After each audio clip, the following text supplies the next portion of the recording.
On va ensemble continuer, je dirais, terminer notre série sur une question de cœur. On termine ça aujourd'hui.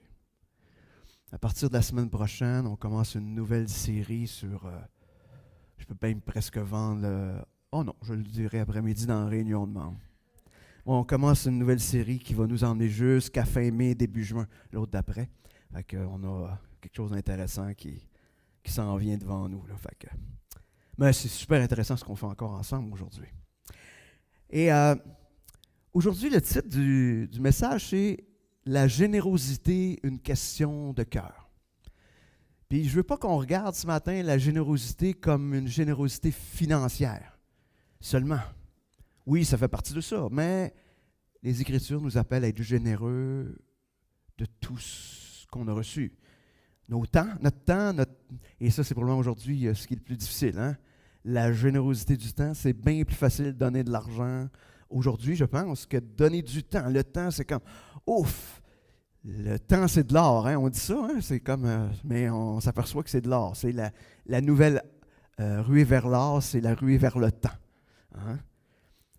On fait tellement de choses aujourd'hui hein, pour gagner du temps qu'on finit par perdre du temps à essayer de gagner du temps.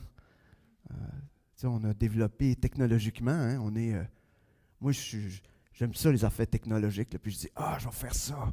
Ça va me permettre de gagner du temps. J'ai tellement perdu de temps à essayer de gagner du temps que finalement je ne suis pas si sûr que ça que j'ai gagné du temps. Là, okay.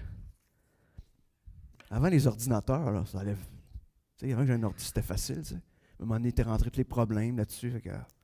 Mais écoutez, c'est mon problème. Là, mais on a toute cette lutte-là avec le temps. Mais on est appelé à être généreux, donc, de notre temps, nos talents, nos trésors. Et pourquoi? Parce qu'on peut être généreux? Parce que Jésus a été, premièrement, généreux d'une manière extravagante avec nous. Donc, on peut être généreux en retour là-dessus. Et on l'a vu ça en 2023, on a parlé de ça. On a parlé de la générosité même en 2023. Fait que je reviens encore à la charge, peut-être 6 mois plus tard. C'est quand même pas si loin que ça dans le temps. On dit en même temps dans nos vies que notre portefeuille il est connecté à notre cœur. Je crois que c'est un peu vrai. Mais je corrigerais en disant que c'est souvent notre chair qui dirige notre générosité. Une générosité calculée. Je vais donner si ça rapporte. On a comme un calcul financier. Aujourd'hui, on n'est pas généreux, on investit. C'est pas pareil. L'investissement, ce n'est pas de la générosité. Hein, la générosité, c'est quelque chose qu'on donne, puis il y a 0 retour. C'est un don. Mais on calcule aujourd'hui. Et donc, ça nous ramène à le fait que la générosité, comme tout le reste, comme on a vu depuis le début de l'année, que c'est une question de cœur. Dans le fond, je serai généreux si mon cœur croit à la générosité de Dieu envers moi. Je serai généreux parce que je fais confiance en Dieu. Un Dieu généreux qui possède toute la richesse du monde et qui promet de prendre soin de moi. J'ai donc plus rien à protéger. Et c'est ça la mathématique divine.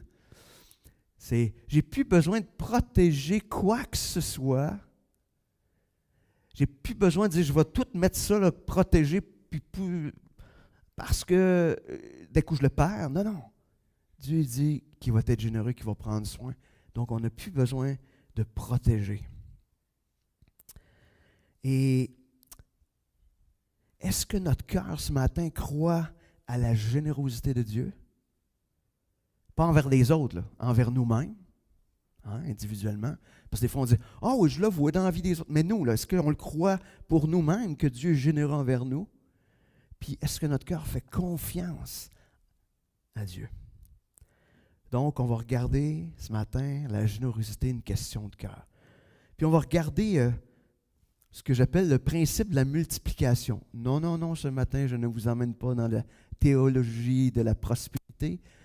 Mais on va regarder le principe de multiplication de Jésus.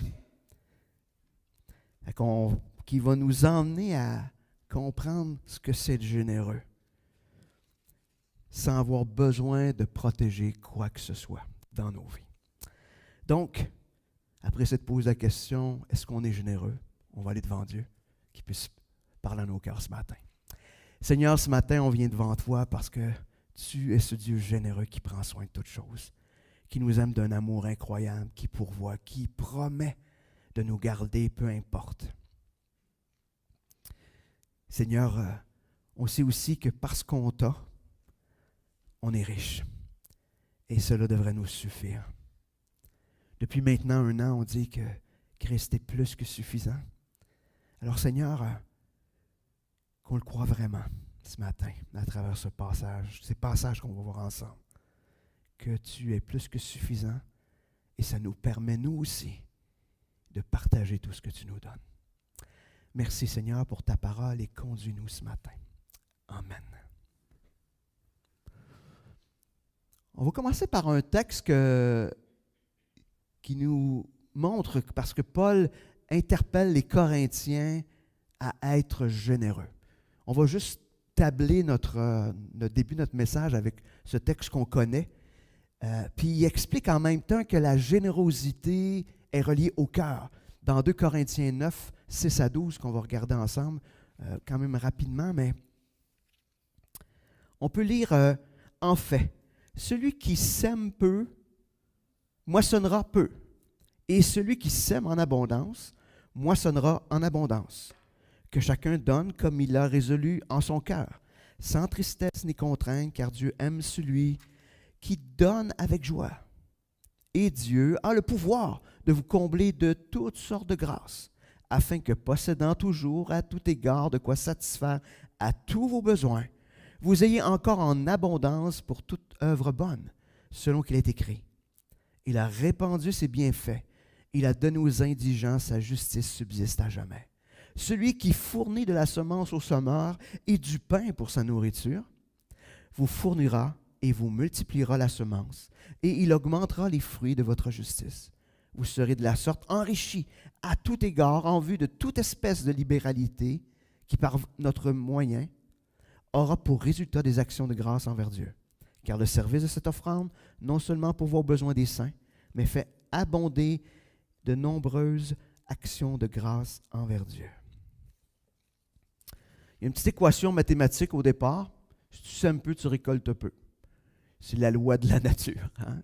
Si tu sèmes beaucoup, tu récoltes beaucoup. En tout cas, tu as plus de chances de récolter beaucoup. Hein? Aujourd'hui, avec la température, des fois, tu as beau semer beaucoup, mais tu ne récoltes pas nécessairement autant. Mais le principe reste de façon générale clair. Plus tu sèmes, plus tu récoltes. Moins tu sèmes, moins tu récoltes. Et Paul se sert de cet exemple-là parce que c'est clair pour tout le monde. Même aujourd'hui, là, 2000 ans plus tard, on lit ça et on se dit, ouais, on comprend. On comprend la logique de ça. Puis après ça, où est-ce qu'on, des fois, on commence à moins bien comprendre, c'est que chacun donne comme il a résolu en son cœur. Moi, dans mon cœur, je me sens généreux comme ça. Il me semble que ça, c'est... Est-ce que c'est ce que ce texte-là dit? Je pense que non. On sait très bien que ce qui est juste en train de dire, le cœur, on parle du cœur depuis le début de l'année, là. C'est le cœur régénéré, ce nouveau cœur qu'on a reçu. Ce cœur qui aime Dieu, qui a les mêmes passions de Dieu. C'est pas le cœur, c'est pas la chair, c'est pas ce qui est résolu dans sa chair. Parce que la chair, elle n'est pas généreuse. La personne est généreuse naturellement. La générosité qui, des fois, semble grande naturellement, est toujours une générosité calculée. Calculée en images, calculée en retombées plus tard, calculée de toutes sortes de manières. Calculée en amour pour soi, calculée de toutes sortes de manières. Mais ce qui vient un petit peu ajouter, il dit sans tristesse ni contrainte, car Dieu aime celui qui donne avec joie. Et là aussi, on va se dire, moi je suis joyeux de ne pas donner grand-chose. Ça se peut pas. C'est la plus grande niaiserie qu'on peut dire. Moi, je suis cheap et je suis joyeux d'être cheap. Un enfant de Dieu qui dit ça, c'est une impossibilité. C'est une impossibilité. Parce qu'un enfant de Dieu a goûté à la générosité de Dieu. Alors tu ne peux pas être joyeux à moins d'être toi-même généreux. Puis je dis ça sans mettre de pression, là. Mais c'est juste une réalité de ce que c'est ce cœur nouveau qu'on a reçu, qui aime Dieu et qui veut aussi donner et être joyeux de le faire. Puis la joie, là, c'est pas une joie parce que le bon va trouver que je suis bon. Joyeux parce que, je peux être généreux jusque-là parce que j'ai confiance en ce grand Dieu. C'est cette réalité-là. Ce qui est aussi intéressant qui ressort de ce texte-là, c'est que la générosité, elle est multiplicatrice. C'est-à-dire que tu donnes, puis Dieu redonne et multiplie ce qu'il va te donner afin que, ce qu'on voit, que tu puisses donner encore plus. C'est comme si tu sais, souvent on donne puis on a l'impression que c'est un calcul de perte. Mais Dieu dit, non, ce que tu donnes, Dieu va continuer à remplir. C'est comme s'il n'y avait pas de fin à ce cycle-là. Puis il dit non seulement qu'il va continuer à remplir, mais il va grossir la bourse. Il va en mettre plus dedans. Il va en mettre plus. Mais je ne sais pas si vous voyez jusqu'à maintenant, mais tu sais, il n'y a rien qui est pour soi, par exemple. Hein? Il n'a pas dit, je vais vous combler, vous allez pouvoir vous payer les plus grosses affaires que vous voulez. Ça ne marche pas, c'est pas ce genre de multiplication-là. Mais c'est une multiplication à la générosité. Pas envers soi, mais envers les autres. Donc, générosité multiplicatrice, une générosité qui est une question de cœur, c'est une générosité qui est libre, joyeuse comme on a vu. Et ça démarre, comme je disais, ce principe de la multiplication. Donc, ce principe de la multiplication, c'est que je donne en abondance, Dieu satisfait tous mes besoins, puis Dieu redonne avec abondance afin que je puisse encore plus être généreux. Puis qu'est-ce que ça produit? Dieu est glorifié. Est-ce que probablement qu'on n'enseignerait pas ça dans les écoles de finance. C'est probablement même contraire. Mais tu donnes avec générosité parce que tu fais confiance. Tu donnes avec générosité. Pourquoi tu donnes avec générosité? Parce que tu fais confiance à celui qui pourvoit. Puis Dieu, il te promet, je vais combler tous tes besoins. Tu vas être capable de satisfaire tous tes besoins. Puis je vais en mettre encore plus afin que tu sois capable, à ton tour, d'être encore plus généreux. Puis c'est quoi que ça va avoir comme résultat? Pas ta gloire à toi. Non.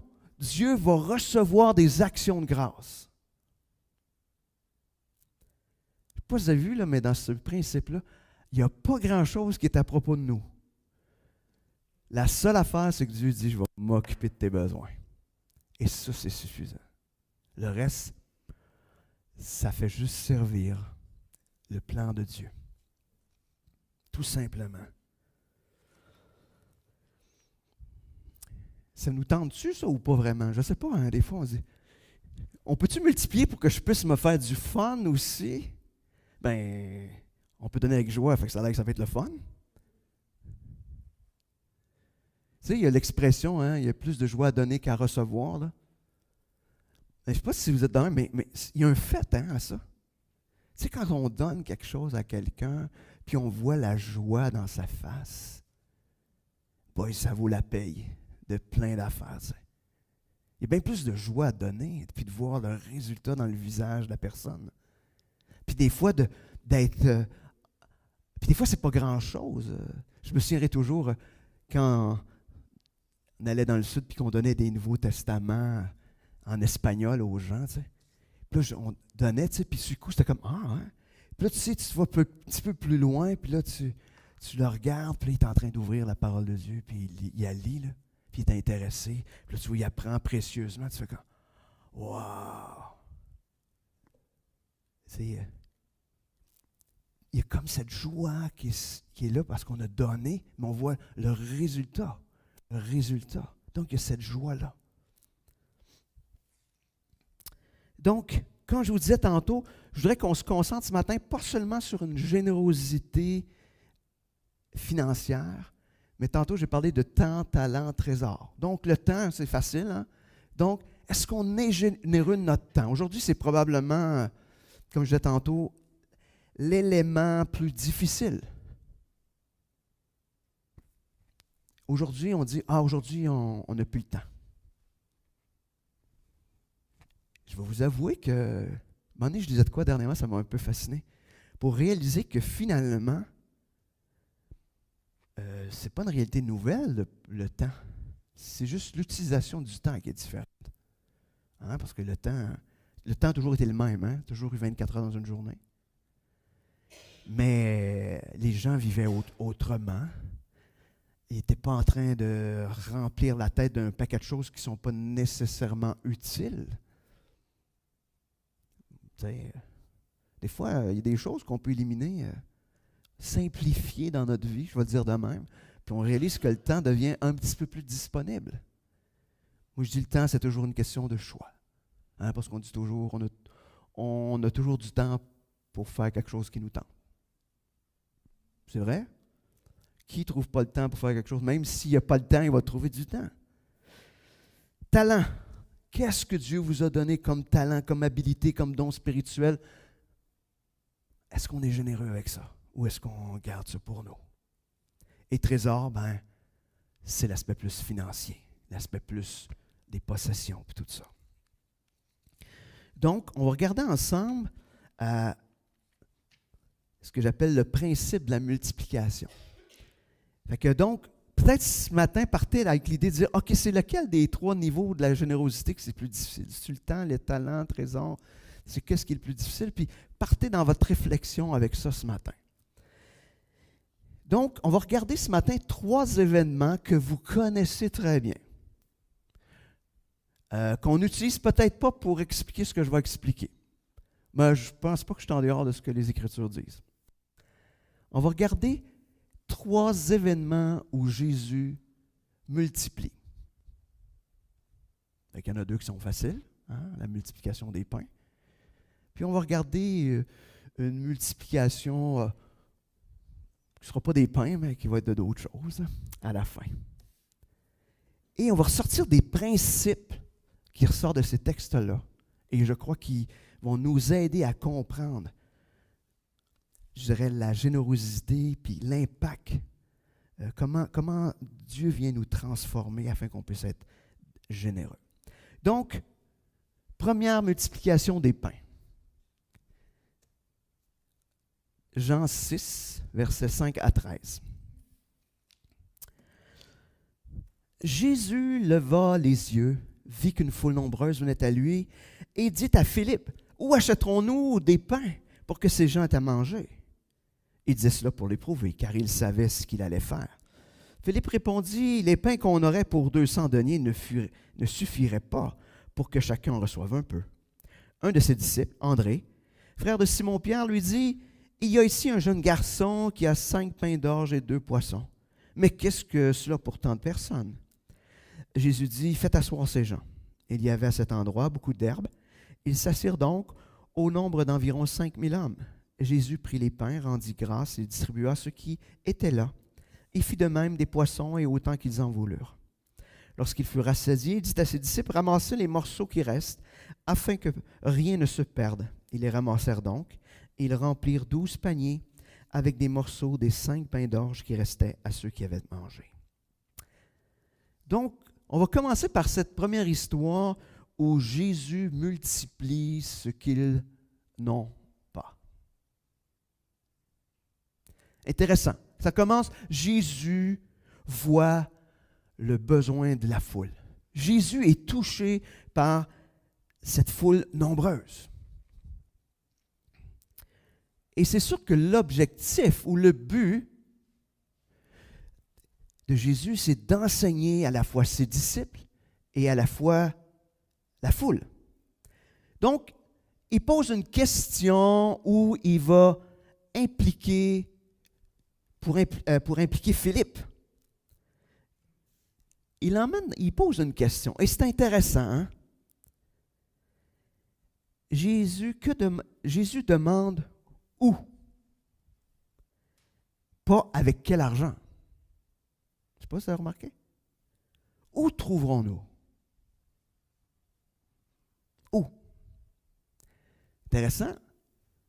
Philippe répond à la question, pas où, mais qu'est-ce qu'on va faire avec 200 deniers? Et il pense, OK, c'est l'argent, l'argent. Il pense avec vraiment rapidement une solution humaine. Jésus lui dit, où? À quelle place? Il aurait pu dire, ben on va checker, on va aller à quelque part. Non, non, non. Lui, il pense tout de suite que c'est impossible. Hey, on a 200 deniers. 200 deniers. On ne fera pas loin que ça, là. On a une poignée de change là, pour nourrir toute cette gang-là.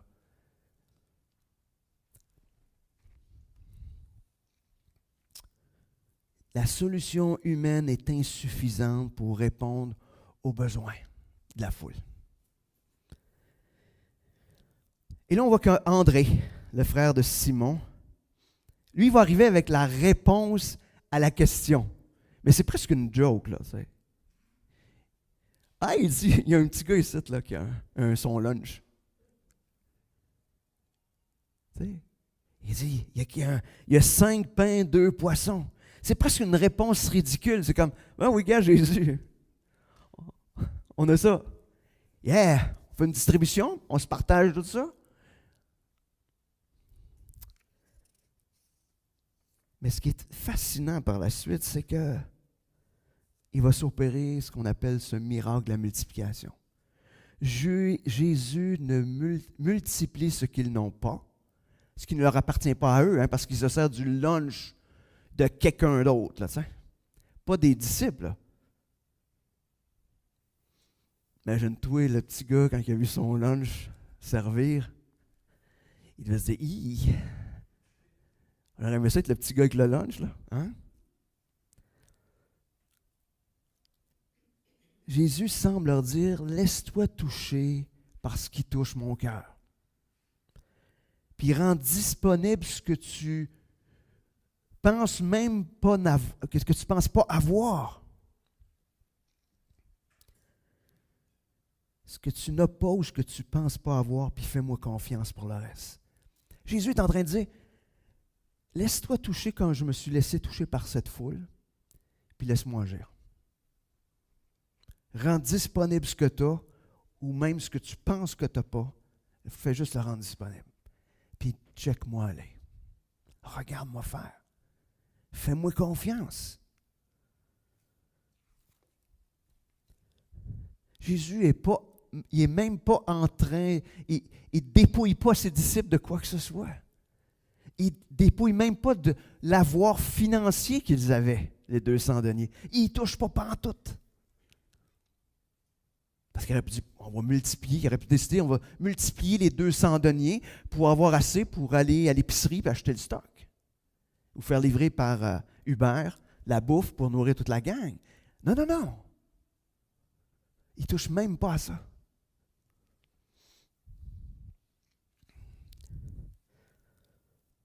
Jésus prend ce qu'ils n'ont pas, le multiplie et en plus, il y a des restes.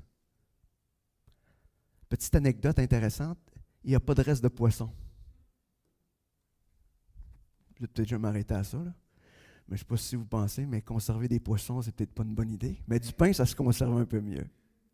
Je suppose.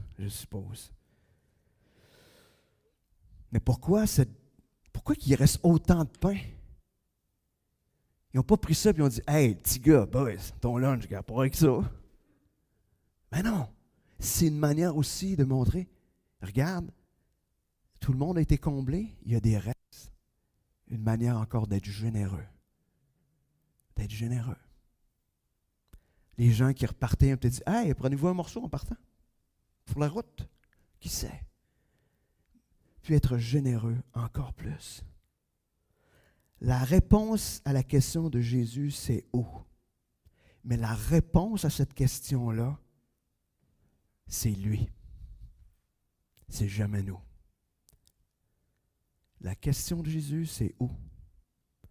Et la réponse, c'est lui, pas nous. Et c'est ça notre erreur. Nous pensons, je ne peux pas ou j'ai pas ou... Non! Fais confiance à celui qui possède toutes choses, qui va te permettre d'être généreux parce que lui va multiplier même ce que tu n'as pas. Est-ce qu'on est prêt ce matin, même si on a l'impression d'avoir rien à donner, de faire confiance à Dieu pour qu'il réponde aux besoins qu'il met sur notre cœur? Parce que c'est le besoin qui est sur son cœur à lui aussi. Continuons.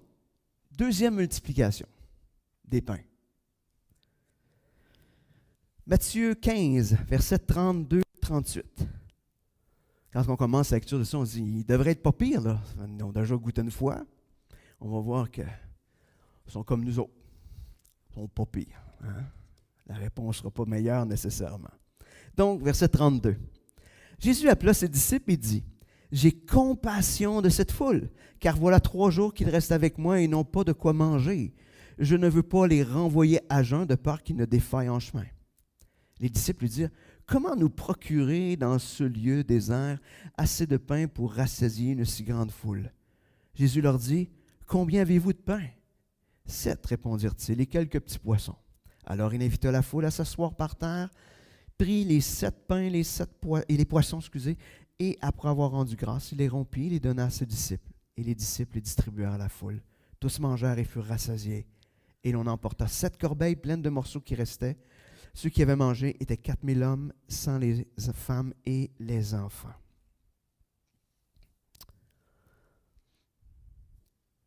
Jésus voit, encore une fois, un besoin.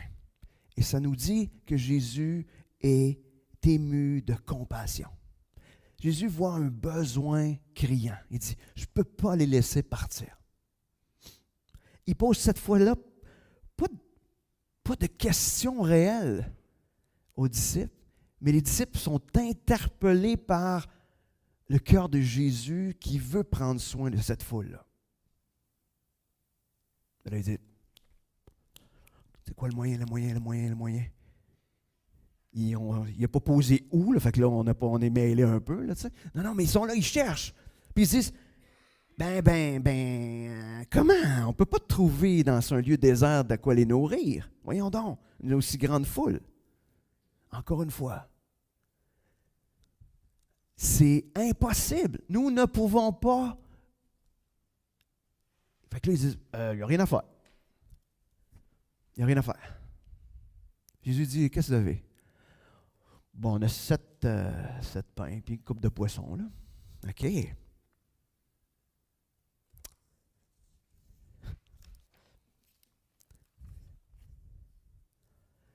Dans les faits, c'est intéressant. Parce que les disciples posent la bonne question. Hein? Ils disent, comment? Le problème, c'est ils checkent partout. Hein? Comment? Mais la réponse à leur comment est devant eux. C'est Jésus. C'est rien d'autre. Mais ils cherchent. Ils cherchent partout. Mais pas à bonne place.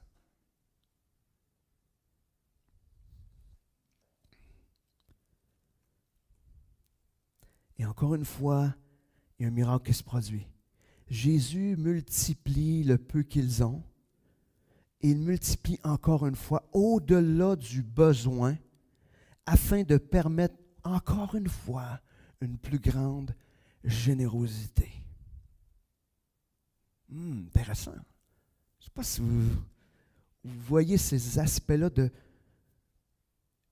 Première fois, on a vu, ils multiplient ce qu'ils n'ont pas. Là, ils multiplient le peu qu'ils ont. Mais non seulement ils multiplient, mais ils permettent que ça soit encore plus grand que pour répondre aux besoins.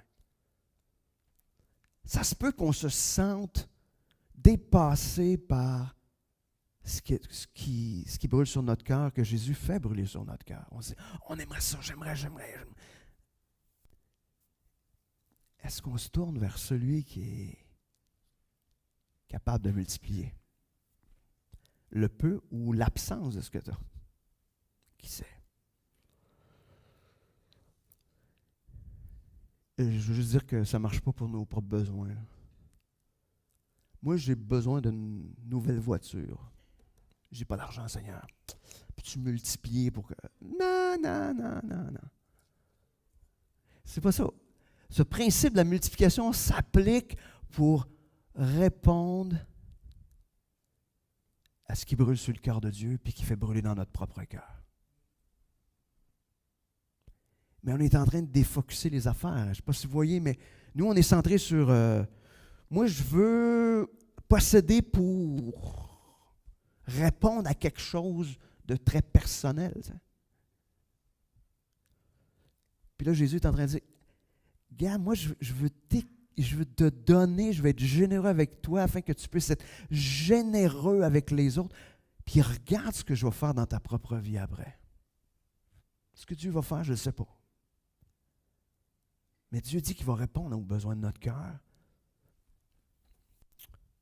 Pourquoi pas faire confiance?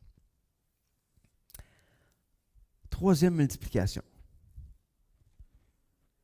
On va passer maintenant de la multiplication des pains à la multiplication des poissons. Nous sommes après la résurrection de Jésus. Les disciples sont allés à la pêche. Jean 21, versets 4 à 13. Le matin venu, Jésus se trouva sur le rivage, mais les disciples ne savaient pas que c'était Jésus. Jésus leur dit, « Enfants, n'avez-vous rien à manger? » Ils lui répondirent non. Il leur dit, « Jetez le filet du côté droit de la barque et vous trouverez. » Ils le jetèrent donc et ils n'étaient plus capables de le retirer à cause de la grande quantité de poissons. Alors le disciple que Jésus aimait dit à Pierre, « C'est le Seigneur! » Dès que Simon-Pierre eut entendu que c'était le Seigneur, il mit son vêtement car il était nu et se jeta dans la mer. Les autres disciples vinrent avec la barque entraînant le filet plein de poissons, car ils n'étaient pas éloignés de terre que d'environ 200 coudées. Lorsqu'ils furent descendus à terre, ils virent là un brasier, du poisson posé dessus et du pain. Jésus leur dit, « Apportez des poissons que vous venez de prendre. » Simon-Pierre monta dans la barque et tira à terre le filet plein de 153 gros poissons. Et quoi qu'il en eût tant, le filet ne se déchirait pas. Jésus leur dit, « Venez manger. » Et aucun des disciples n'osait lui demander, « Qui es-tu? » Car il savait que c'était le Seigneur Jésus. Jésus s'approcha, prit le pain et le leur donna ainsi que le poisson.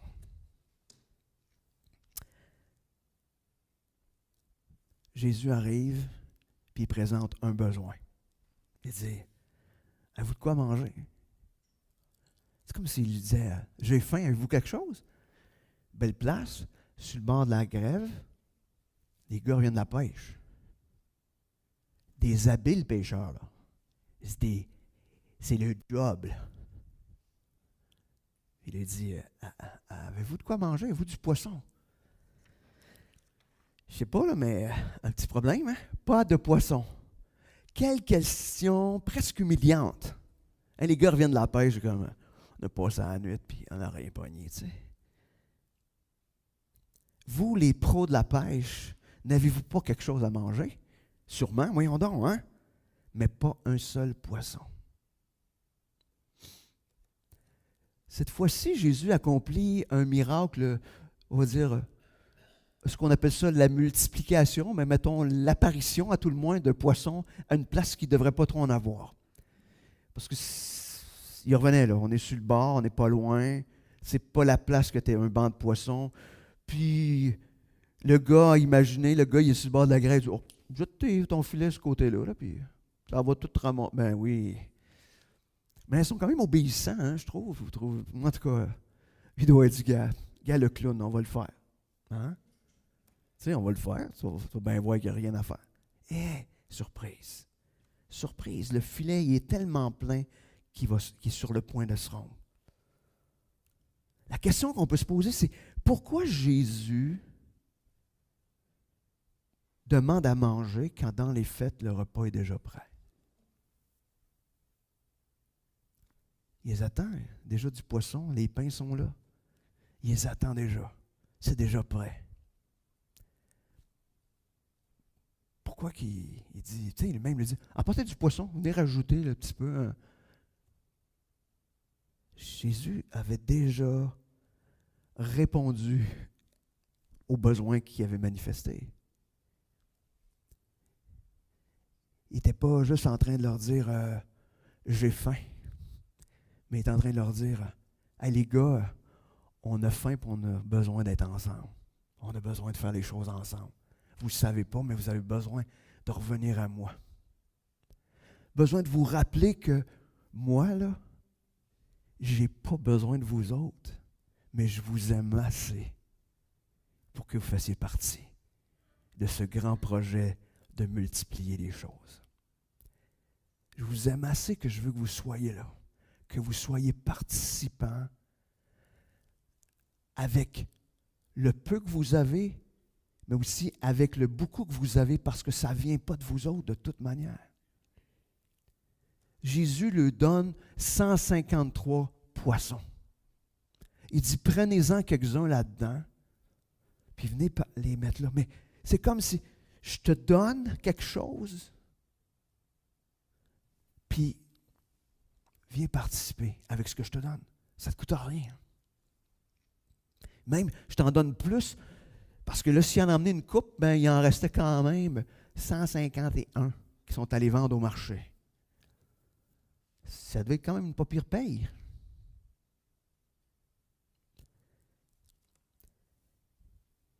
C'est Jésus qui pourvoit du début à la fin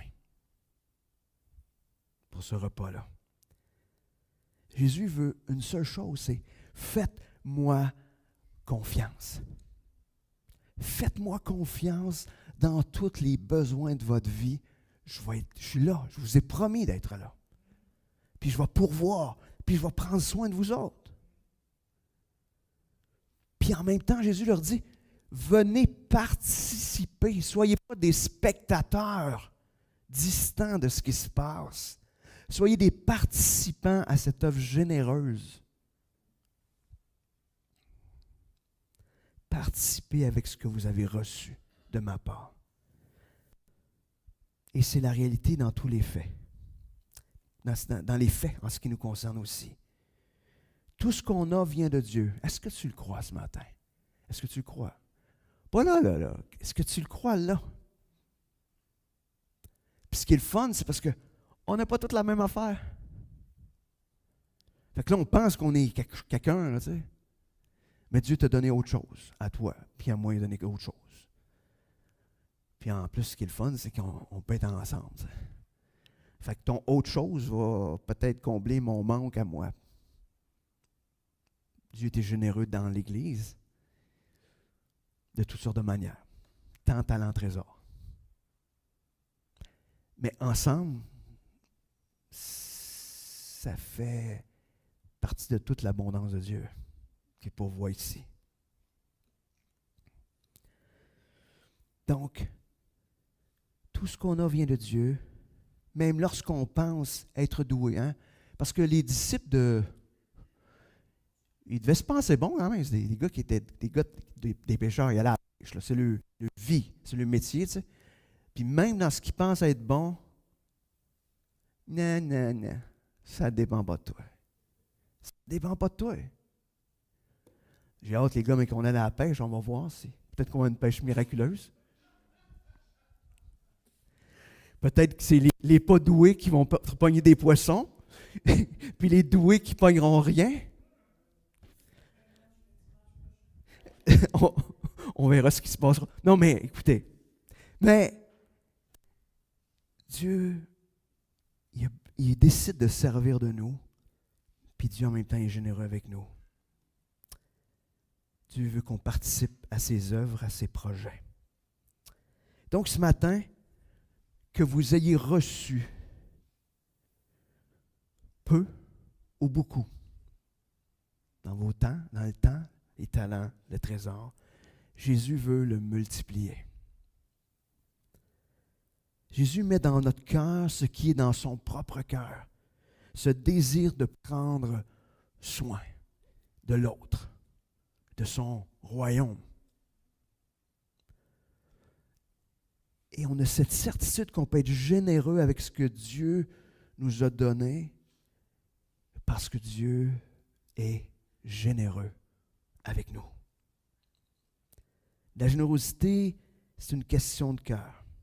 Alors ce matin, excusez le terme, si tu es cheap avec ton temps, tes talents, ton trésor, concernant ce qui est sur le cœur de Dieu, alors peut-être que ton cœur n'est pas à bonne place et que tu gaspilles ce que Dieu te donne,